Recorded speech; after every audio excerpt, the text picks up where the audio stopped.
many of these do you do in every week? One every week or one every couple of days? Every day.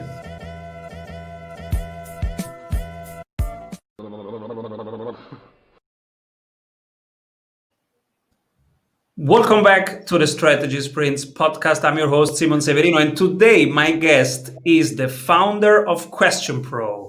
He's passionate about democratizing insights and enabling everyone in a company to access insights and data. Welcome, everybody, Vivek Bhaskaran. Hi, Simon. How you doing? So good to have you here, and we will deep dive how to build a global sales team, which you have done and you want to share with us. Yeah. Thank you for that. Yeah. And Vivek, what are you currently creating? So I run Question Pro. We help companies, conduct surveys, gather insights from employees, from customers, do market research. So we're a software platform that enables everyone to collect insights. And these insights, what happens then with? So why is it important to collect insights in your For decision making, really, how do you price things? Anything from price elasticity to what kind of markets to invest in, what kind of markets not to invest in. From an employee perspective, what is working for employees during COVID? Work from home, work from anywhere, work from the office. So anytime you have decision making, we enable. People are looking for some data. There's behavioral data that you can see, like what people are actually doing, and then there's attitudinal data. So we kind of fall along the attitudinal data side, like how are you thinking, how do you feel, more so, things like that. So that's kind of what we help our customers gather, frankly. Cool. And in a second, you will share with us how you have built a global sales team. Before, I would love to hear who you nominate for the Strategy Award. For the Strategy Award, I'd probably nominate my friend Rob Hohen. He's the CEO of IdeaScale. And I think he's done a phenomenal job building out a company called IdeaScale here in Berkeley, in California. And I say here because I used to live in California, but now I live in Texas, like everybody else, I guess. So yeah, Rob Hohen from IdeaScale. You mean everybody's moving from California to Texas right now? Oh, that's the storyline. At least that's the storyline. Why Texas? Probably taxes.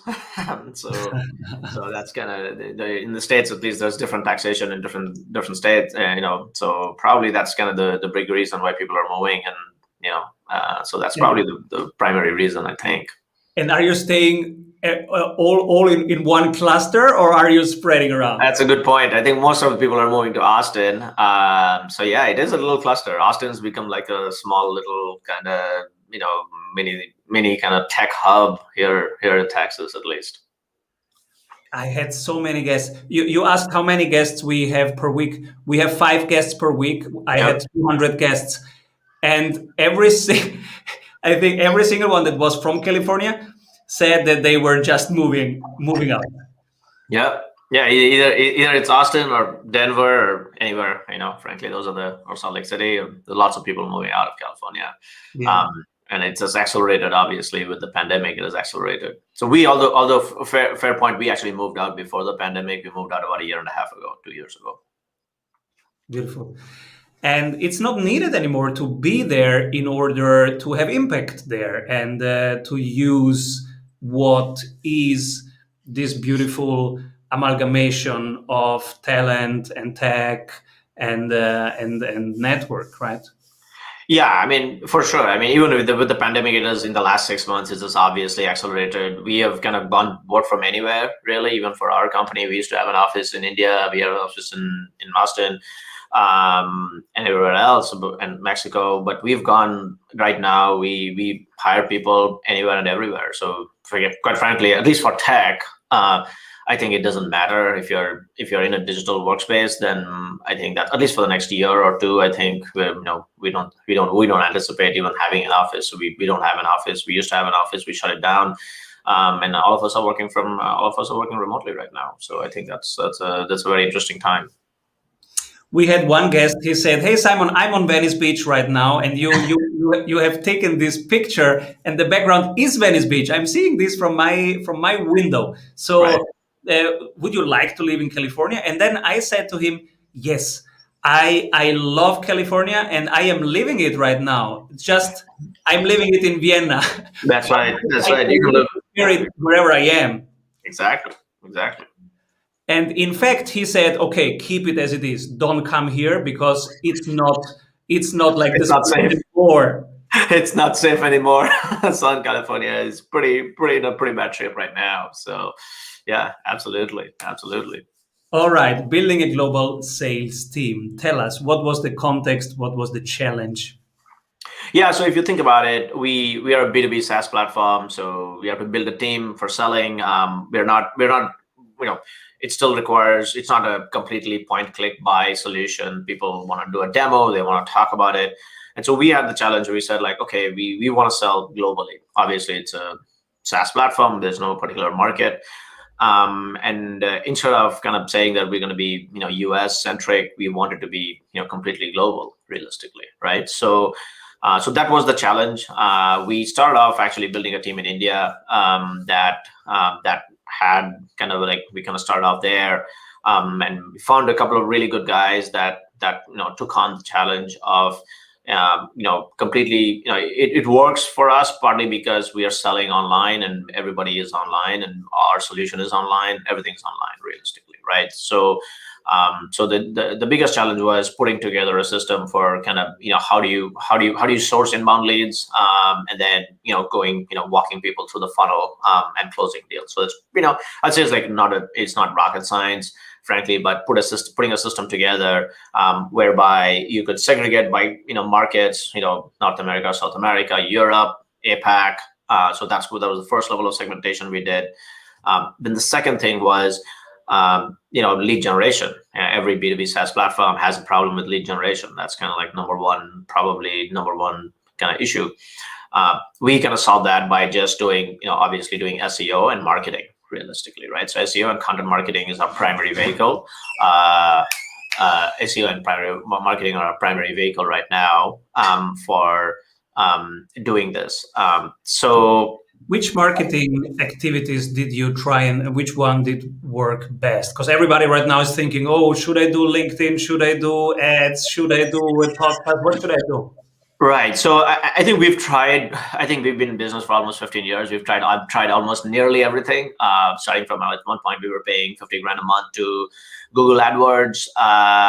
The one thing that has worked for me is consistently is search optimization, content marketing, realistically, right? Content marketing, inbound content marketing, really, right? So where's the context of, we run podcasts or just pure, deep content, top of the funnel content, and then middle of the funnel content, and then kind of competitive content. So there's like 3 or 4 different tactics you can use in terms of content. So that's kind of what we do. That's what has survived over the years. Anytime we start spending money on anything else, we kind of look at ROI later on after 3 months, 6 months, we get we get disheartened. Somebody right now is maybe new to the game and asks, so what is this inbound content marketing? Does it mean that you try and write as many blogs as possible on your own site? Correct. Yeah. So try and write as many authoritative articles, really, right? So you kind of look at the top of the funnel, like what are people searching for that is in your space, really, right? So if you're trying to sell, I don't know, if you're trying to sell, in my case, we are trying to sell to researchers. We are trying to sell to people who are doing, conducting surveys. So if you're like, how to conduct a survey, for example, like, it's not about Question Pro, but it's like, what are the 10 tips what are the things to think about when you want to create a questionnaire? So we write an article around, 10 tips for the, how to create a survey. What are the, what kind of questions to ask, what, unbiased questions, not leading the witness, and so on and so forth, really, right? And we try to rank that. So that's kind of like, educational content, really, evergreen educational content. Almost I think of it as a Wikipedia, frankly, Wikipedia for really writing good Wikipedia articles for certain contexts. And then I mean, obviously publishing it on your blog, publishing on your site, and then not just one time, but having a bunch of these articles, and then obviously having a bunch of people link to it, which is pretty standard kind of model, effectively. We got a little bit lucky. I'll be honest with you. We got a little bit lucky. We started doing content marketing from 2005 because that's what I knew how to do way back when, and it was before SEO was sexy. So we got PageRank and everything else really fast. And at that time, it was frankly, it was a lot easier to do content and SEO marketing 10 years ago than it's today. So that's what I mean when I say inbound marketing, and that works really well. And the part that really clicked for us, many people in our community right now are asking themselves is, should I write the content? Should I outsource it to an agency? Should I hire somebody to write? Especially, and this question is discussed controversially. Some people say the CEO should do it because this is part of the vision and it's core branding. And others say, no, the CEO should never touch it. Hiring or outsourcing is the way. What's your take? My take is depends on how much cash you got. Simple. If you don't have much money, then you're the janitor, you're the CEO, you buckle up and write. I've written a bunch of articles, honestly. When I started the company, and we bootstrapped the company. So I was the janitor, I was the coder, I was the CEO, I was everything. So I wrote the articles. I think it's a matter of your capability multiplied by your time. Really, the two things. Some people really don't want to write, or I like writing, so it's okay for me. It comes naturally. So if you ask me to write a blog article, it comes naturally to me. I don't have to think about it too hard. But I understand there are people who have writer's block and say, I can't write a 600. If you can't write a 600-word article in under 45 minutes, then you're probably not a natural writer. Simple, right? So you don't have to think. It's like you can't. It's as simple as that. So in that case, you should probably outsource it or hire somebody to do it, because it's going to create a lot of friction. You'll force yourself to do it. If it takes one day to write a 600-word article, then probably it's not going to work, because you can't think about it in that particular context, right? So my viewpoint is that if it comes naturally to you, then get it done every day. If it doesn't, then outsource it or kind of hire somebody for it. And that's a separate debate, whether you outsource it or you hire somebody for it. It's really, if you have somebody that that is a good content writer, I'd probably insource it more than outsource it, honestly. Because this is a long-term strategy. I don't believe this is like hey, let's do it for 2 months and let's go home. No, it's not going to work. This is a asset building strategy. It's going to pay off, but it's going to pay off in 1 year. So you have to have kind of you have to think about it from that perspective. It's not like, hey, let's just do it for 3 weeks and see what happens. No, you have to bet on it as a strategy for a long time. So that's why I'm not a big fan of just kind of hiring an agency, because you need to build up that muscle, you need to build up that capability within your organization, within your sphere, and that's why I prefer, at least I personally prefer, just having content folks in-house and as part of our team. I can share how we do it, because I also prefer having somebody in our team. So we have somebody in our team who will, for example, this interview that we have right now,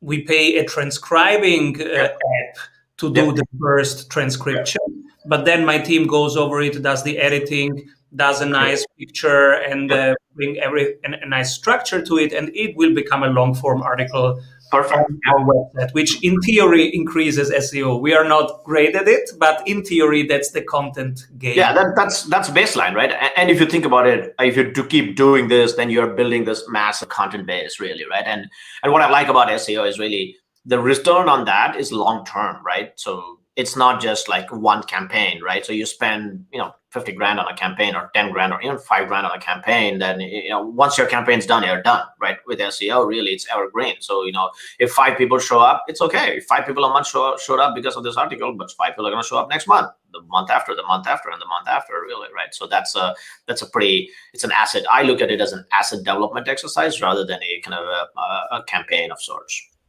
It's funny, we call it assets in our internal organization. We call it because we think of it as our asset. It is. And it compounds. So if you have 5 this week, 5 next week, in 10 years, that's a lot of people. Exactly. Yep. Exactly. And they all interlink with each other. It's compounds. The compounding effect is like actually probably the most important element over here, right? So if you just write one article, okay, fine. But if you kind of create kind of a set of articles around this particular space, and Google gives you credit for that. So you're writing knowledge, your knowledge base on certain topics are relevant, and therefore you get we're number one for the word research, for example, right? So it's a pretty broad topic. I get it, but we didn't become number one for the word research because we've written over 200 articles around research. What's qualitative research? What's quantitative research? What's sampling margin of error? All this stuff, all this kind of educational content we've written over many years, and that's why we are number one for the word research effectively. Another thing that I have found out to work really well is collaborations. I pick 24 people per year. That's 2 person per month, where I say, hey, let's cross promote each other. Your audience and my audience, they have similar problems, and they can have value from us sharing in each other's world what we do. And because I have found out that the leads coming in are much more qualified. Yep. So the fit to our offer, it's pre-selected, and also there is a higher level of trust because they're coming in from a trusted authority. Really, they are promoting you. Really, that's a great idea. I mean, good point. I should steal that idea. It's a good one, man. We don't do that. We don't do cross promotion with anybody else. We don't. That's a good. I don't know why, but we don't do it. But hey, it's a good idea, man. Give it a try. Yeah. No, we've kind of anecdotally thought about it here and there. Somebody, once in a while, somebody will come and, hey, let's do a cross promo and all that stuff. But I like your kind of thinking, like put a system together and say like, hey, look, you know what? Every month we'll cross promote one vendor, simple, to our platform. I have a spreadsheet. I go for 24 this year, and I have criteria how I select the 24 people. The criteria is they have the same ideal client, but an offer that is different enough from my offer. Yeah. So it's not cannibalizing. It's not cannibalizing, and it is just adding accretive. It's adding to you as well as them. It's a great idea. I like putting like I think what you're alluding to is like I like putting together like pick a system and stick to that rather than just like trying to do one thing and then try and here you are like, look, I'm going to do 24 for the whole year. I'm going to do it to a month, and then you can judge success and you get good at it. After the first 3 months, probably you'll stumble, but by month 6 you get good at it, and month 8 you're really good at it. And then it starts working. Because when we did ads, the volume was much higher, but the fit was really low. So we were basically wasting time in talking then to them when they were on our calendar. And so how can we find the right people? They can be less, but the conversion rate is higher. Right. How we got there. Yeah. Okay, so how did you continue? So I think that the key to one of the things, so once we got traffic in, then we had a team in India, and we used chat, really. So if you go to our site, we use chat as a vehicle, as a mechanism to convert a website visitor to a conversation, really, right? So our conversion metrics is not like, hey, we want you to take a free trial, typical SaaS, like, hey, let's just go in, use the tool, but we also want to talk to you, because we are trying to sell at a higher price point, really, right? So we want to talk to the customers, and that's why the global sales team that we originally started off a team in India, and nobody wants to kind of pick up the phone when you're on a website. Nobody wants to pick up the phone and talk to you. It's a little too intrusive, really, right? So, but people are perfectly happy getting on a chat, something like Intercom, live chat, any one of these platforms. You see that at least 50 of these things out there.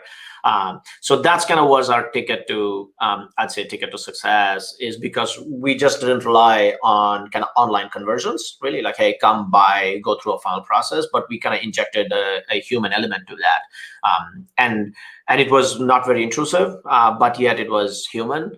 So, a chat-based interface pops up, and then we qualify the customer right there, and then potentially even create a lead for a sales rep, and then the sales rep then gets engaged with the customer. The customers love it, so they have like a kind of half and half balance. They have like, I can go online and do what I want to do, but at the same time, there's a sales rep that I can pick up the phone and talk to. Customers love it from that perspective. So there is like that interactivity. It's not totally like blind, and we like it because that increases our ARPU. Quite frankly, it increases the price point at which we sell at. So that helps us from that perspective, and frankly, that justifies the sales process and the sales costs. So yeah, we built a team in India, and then now we have a team in Mexico, in India, and as well as in actually in Germany, and for DACH, really, for that obviously caters to Germany, Austria, and Switzerland, and so that's kind of the general process. So that we've kind of built out over the course of many years. And the key part that we do that was also unique was we sell our price points vary between $99 a month all the way to $50,000, $100,000 for big enterprise deals. So what we do is we run the commercial business out of India, and then the enterprise business is in market, right? So we have a team in Berlin that handles the larger deals, and the team in India handles the smaller deals, realistically. So that's how we've kind of we've got to kind of segmented the entire market, so that we can start off at $1,000 and go all the way up to $50,000 or $100,000, because we have this commercial layer that runs out of India, and then the enterprise layers run in market here in Austin, in Germany, Dubai, and so on and so forth. I love it. Does that make sense? Yeah, absolutely. And I have so many more questions after one word from our sponsors. Hey, if you like the tools, go grab them for free at strategysprints.com/tools. One of the questions, now that you expanded in so many countries, do you have like a blueprint, a checklist in your head? And okay, this is how I am going to enter that country. Yeah. So at this point, we learned it the hard way. So we know we have a playbook for our kind of operations. We just opened up an office in the UK. So we usually typically send one of our somebody from the company goes there, and then we hire somebody over there. So we always start a market with 2 people, not just one. I've tried it both ways, where I've sent somebody over to, we hired somebody in a particular market, but we never sent somebody over. And then the other way around, we sent somebody over. Both of them have the pros and cons, obviously. So we just double up, frankly. So we don't enter a market typically till we can say like, okay, we're going to send, somebody who's been in the company for some time. They can get connected to the company. They know the process. They know the systems. They know the sales process and everything else. But they're new to the market. So then in a market, we probably hire somebody over there, and we pair the 2 of them together. And that becomes the genesis of the kind of market. And then they hire people. Then they hire a marketing person. Then that for local content generation, especially we like markets like Germany, because you could go do SEO in German, which is like not a lot of people are doing. I mean, everybody's doing SEO in English, but now we are number 1 for a lot of terms in German. Same thing to do with France. You can do it's really language oriented. Portuguese, obviously Spanish, and so on and so forth. Mexico, we don't do the whole thing in Spanish, really, right? So it's a combination. Going back to your question, it's a combination of blueprint of somebody that we have deep trust in from our team, that has been working with me, so we know them really, really well. He knows the company, he knows what to do, what not to do, and how we do everything, right?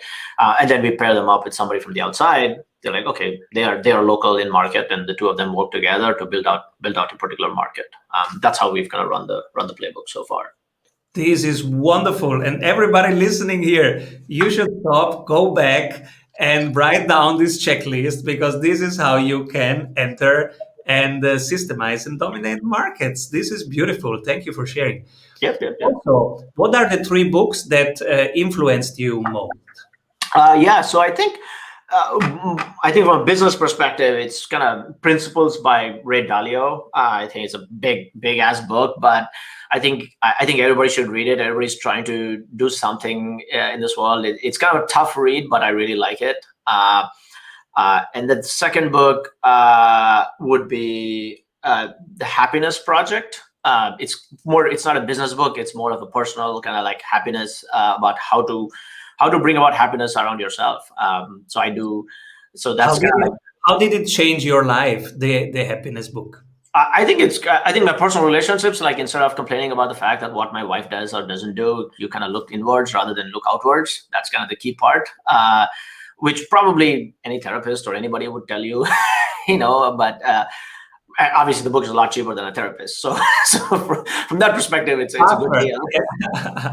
Yep. So, I mean, I think that has definitely helped me in terms of kind of focusing on, happiness as a construct. A lot of people, we all get caught up with everything else. We're not looking at what makes us happy and why, really, right? So, and really doing some amount of time and effort around doing that self-reflection.